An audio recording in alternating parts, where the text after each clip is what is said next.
The major products which we export at the moment are still the traditional cash crops, and those are coffee, cotton, tea, but of recent we have started exporting fish, vanilla and oilseeds, and also services is one of the products which we are exporting, particularly within the region. When it comes to education, we are exporting a lot of services. Malawi exports textile and clothing, and the focus of government now is to grow a lot of cotton. But instead of exporting cotton in raw form, we have to process the cotton and possibly export garments.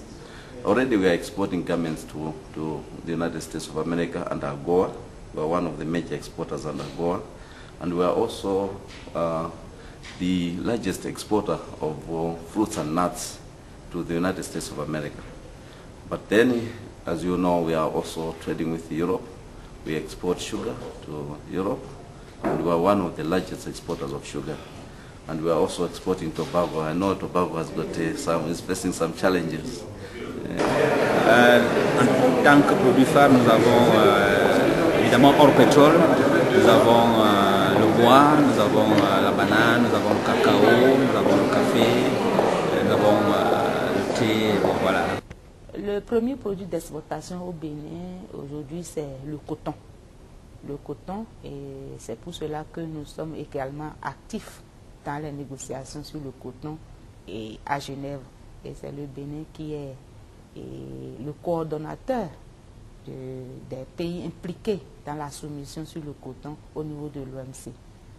Aujourd'hui, les principaux produits, bon, d'abord c'est l'or, n'est-ce pas? Après l'or, c'est le coton. Et vous n'êtes pas sans savoir toutes les difficultés que nous avons dans la commercialisation du coton avec les subventions, ensuite la chute du cours du dollar, ainsi de suite.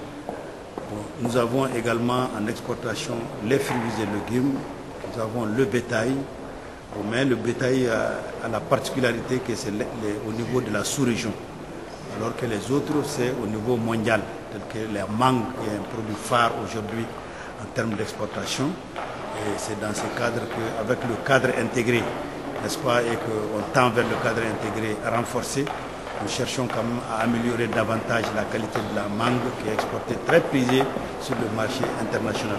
Maintenant, avec le programme JITAP et le PASSIA, nous sommes en train d'élaborer des stratégies d'exportation pour d'autres produits tels que le karité, le sésame et la gomme arabique. Et là déjà les projets au niveau du sésame et de la gomme arabique, du moins du karité, ça c'est déjà bouclé. Et il reste seulement pour la gomme arabique. Et là c'est également des produits beaucoup demandés sur le marché international. Et le JITAP est en train de nous aider comment en tout cas arriver à l'exportation de ces produits.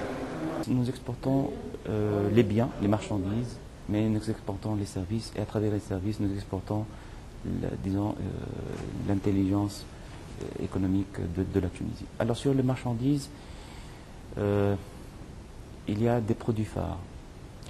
Mais ce qui est important dans tout cela, c'est qu'il y a une stratégie de promotion des exportations de produits et services à haute valeur ajoutée. En Tunisie, nous avons la conviction que dans un marché international de plus en plus mondialisé, il ne faut pas aller dans une concurrence de masse, mais plutôt dans une concurrence de niche. Et c'est à partir du moment qu'il faut partir dans cette concurrence de niche que nous avons établi une stratégie qui table sur la promotion des exportations de produits manufacturés à haute valeur ajoutée, tels que par exemple les industries mécaniques électriques, les industries agroalimentaires et bien sûr d'autres secteurs qui sont porteurs et haute valeur ajoutée. Dans les services également, nous sommes offreurs dans plusieurs domaines. Vous avez par exemple le tourisme. La Tunisie est l'une des principales destinations touristiques de la Méditerranée. Mais également nous avons un potentiel d'exportation dans les services professionnels, tels que par exemple l'ingénierie, l'informatique, les bureaux d'études, et les services financiers, et les services professionnels d'une manière générale. Bon, pour les produits phares, on peut noter que c'est les produits halieutiques. Le poisson frais, les crustacés, le poisson séché fumé, mais pour la région, disons, de l'Afrique. Mais en Europe, c'est le poisson frais, les crustacés, les fruits de mer. On a aussi les produits minéraux, tels que les phosphates, les engrais. On exporte aussi beaucoup de fruits et légumes sur le marché européen. C'est en quelque sorte les 3 grands produits, bien sûr sans oublier l'arachide et ses dérivés, l'huile d'arachide qui est très connue sur le marché international, parce que le Sénégal est l'un des leaders de ce marché, avec ses dérivés aussi tels que les tourteaux d'arachide qui sont utilisés comme aliments de bétail. Donc nous exportons aussi du coton en général qui est du coton brut. Well, for us, Zambia in particular, we've identified a number of such sectors.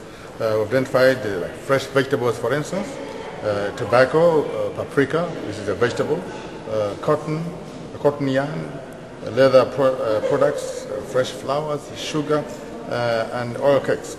And then we think that these are areas where we have had the support of GITAP in terms of training our people, in terms of identifying markets, particularly in the European Union.